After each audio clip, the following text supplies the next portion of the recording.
Hi, I'm Amaya and welcome back to my channel. Almost a year ago, I made a video called KATSEYE has a marketing problem. Now, after the release of Pinky Up, I'm going to revisit my points that I made in the original video with everything that we know about KATSEYE's trajectory today. The first issue I want to address is KATSEYE's team's poor timing. This has to be the funniest point to start off with now that Manon was set to return for Coachella and she did not. On top of this, the group just announced an EP that is 4 months away that she is not going to be featured in. I thought that this was a little strange, so I went back and checked their announcement dates from their first two EPs. Their first EP was announced June 28th, 2024 and released on August 16th. Their second EP was announced May 6th, 2025 and released June 27th. This EP was announced April 15th, 2026 to be released on August 14th, which is a 121-day gap. Isn't it strange that they would make an announcement this early, especially when one member is still on hiatus? When we talk about other groups in the past, typically if one member is on hiatus, they will take longer to do a comeback or come out with another album just because they want that person to have time to recover and return to the group and practice with everyone. The way I see it, they want fans to get used to seeing KATSEYE as 5 unless some strange event happens that makes Manon come back. We know that they're planning on this comeback to only be 5 members because they have 5 member versions of the album and they also have 5 photo cards. I believe KATSEYE's team announced the album so early so they can gauge fan interest via the pre-orders. Simultaneously, Hybe and Geffen are preparing to debut a new global girl group formed of 3 Dream Academy contestants, Samara, Lexi, and Emily, and 1 contestant from their Japanese survival show, World Scout: The Final Piece. The group is currently called Prelude and we don't have a lot of details, but I've seen them at Coachella and they've been doing live streams and things like that to promote so far. It's easy to see why fans would feel like they're trying to replace KATSEYE with this new group, even though I don't agree with that. I think a company would rather have 2 successful groups than have 1 successful group at a time. I do, however, think that KATSEYE's chaotic musical style might be Hybe and Geffen trying to set them apart from what they have planned for the Prelude group. My second point in the original video was their nonsensical lyrics, which again is even more relevant now than it was when I said it the first time. KATSEYE's last 2 singles, Internet Girl and Pinky Up, have no meaning.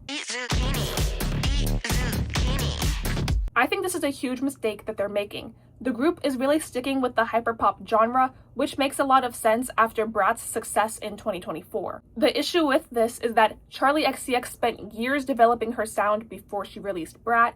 She doesn't dance, and she had her own personal influence on every song on the album. A song that really helped me understand why KATSEYE's hyperpop doesn't really work as well as it could is Everything I've Ever Wanted by Tiffany Day. Maybe if a standard piece of paper, my life would be the way that I imagined everything would be right. Her lyrics in the song really feel like a personal diary entry. She's talking about her hopes for the future, feeling like she might not make it, working her whole life towards something that might not work out. With KATSEYE, we don't get this level of storytelling in their music, so they're neglecting vocals, rap, and lyrics all at the same time. Even when Charli XCX uses repetition in her songs, it builds on the emotional weight that the lyrics are supposed to have. In Party For You, the repetition makes us feel like we're in her head thinking her thoughts about the person that she really wants to show up not being there for her.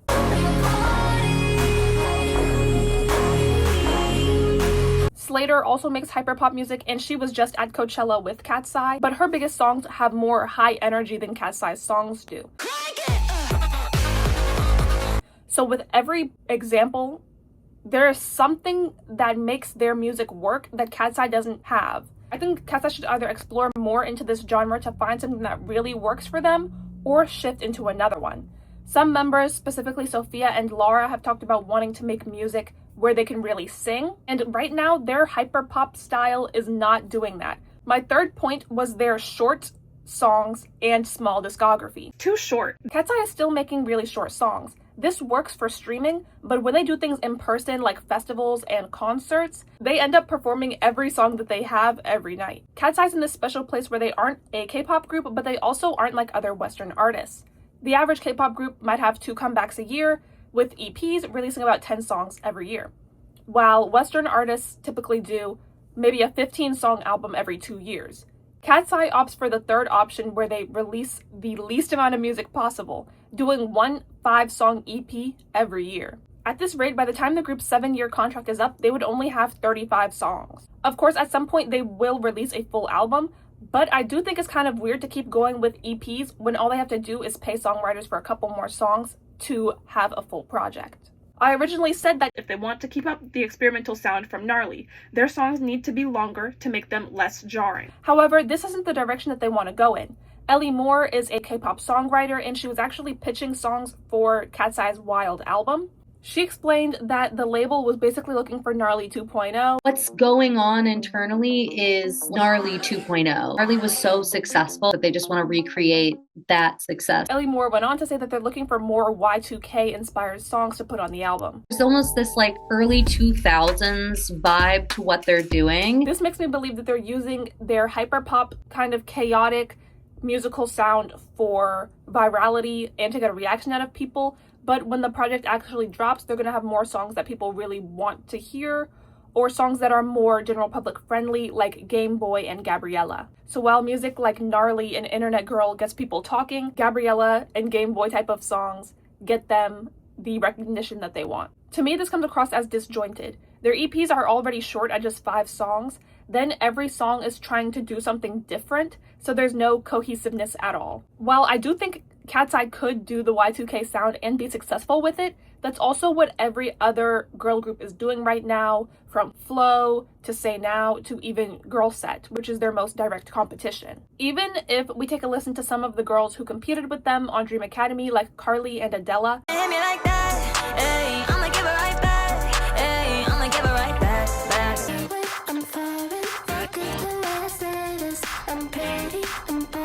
their music has a lot more direction compared to KATSEYE's. Another problem with KATSEYE is group identity. I mentioned that KATSEYE's team really liked to push how diverse the group was, with them all being from different places.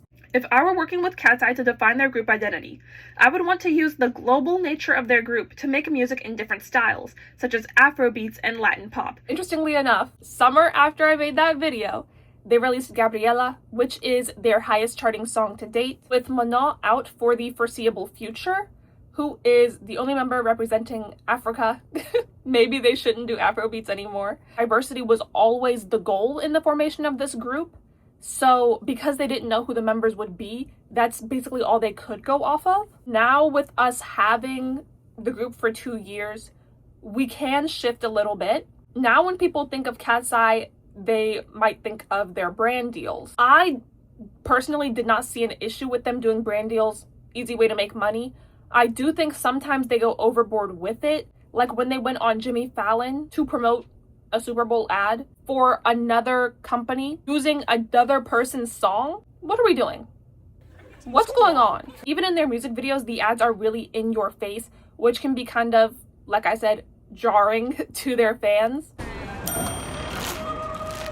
When we think of KATSEYE, something else people might think about is their performance ability. This is definitely one of their strengths as a group, but they don't emphasize this enough because they reuse their dance breaks. I first noticed this when they performed Gnarly at the Grammys, and it was the exact same dance break that they used on their tour a few months earlier. The Grammys is hailed as the biggest event in music, so you would think that they'd change things up on this huge stage, their first time being nominated, especially since Gnarly is a performance-heavy song because it's not vocally challenging at all. They also repeated dance breaks for their Coachella set. In the future, when they get big stages like this, I would suggest that they do new dance breaks, or at least maybe a remix of the song, something different, so people aren't seeing the same performance several times. Back to the group's identity.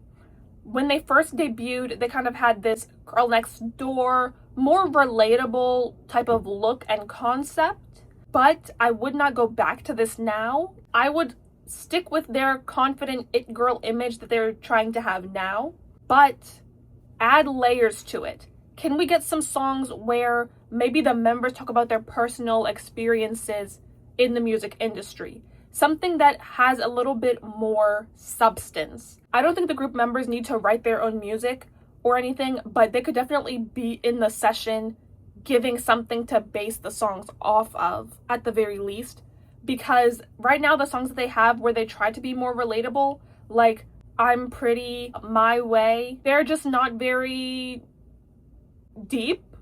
They're not very emotional. So it comes across as flat because the lyrics are kind of surface level, and then even though they're more vocally challenging songs, they're not doing a lot really. We're getting there, we're not there yet. I think if they had songs that felt a little more true to their personal experiences, that could really help them out as well. I also feel that the group has become a little gimmicky. Not a little. The group has become gimmicky. In the Coachella set alone, we're bringing out Huntrix to sing every toddler's favorite song from last year. And we're also looking each other on stage. You're giving me pause. What are we doing? What's going on? They seesaw between being overtly sexual and trying to appeal to general audiences, including children. It just gives off confused. It gives off confused, like, what do we have going on here? There also isn't much they can do now to shock people because they switched things up so quickly with their first comeback, and because they've gone so far into that direction. There was no gradual change so we could build up surprise, you know, to seeing them do something new. It was kind of like, this is what we do now. Gnarly was like, whoa! And then Internet Girl was like, huh. And then Pinky Up was, the conversations we've been seeing recently. Is the company pushing Daniela as the visual in the center over Manal? Are members beefing? What they said in this interview? Is Megan reacting to what this person said? Did Daniela shade Sophia on Jimmy Fallon? These should not be the big talking points about your group. We should be talking about the music. We should be, oh my goodness, KATSEYE's music is so good. Everything but the music is what gets people's attention. Stylistically and visually, I think the group is headed in the right direction and really coming into their own. Their chaotic styling that we saw from Game Boy, Gnarly, and Pinky Up seems to be their thing. I think they should stick with this. I like the colorful outfits more than what they did on their tour, which was a lot of the time just black. Every major pop artist has their style. With them having 5 or 6 members, I think it's a little more difficult to do that. When they do it, it's gonna be a hit. So that's what I think. And thank you guys for watching. I'll see you in the next one. Bye!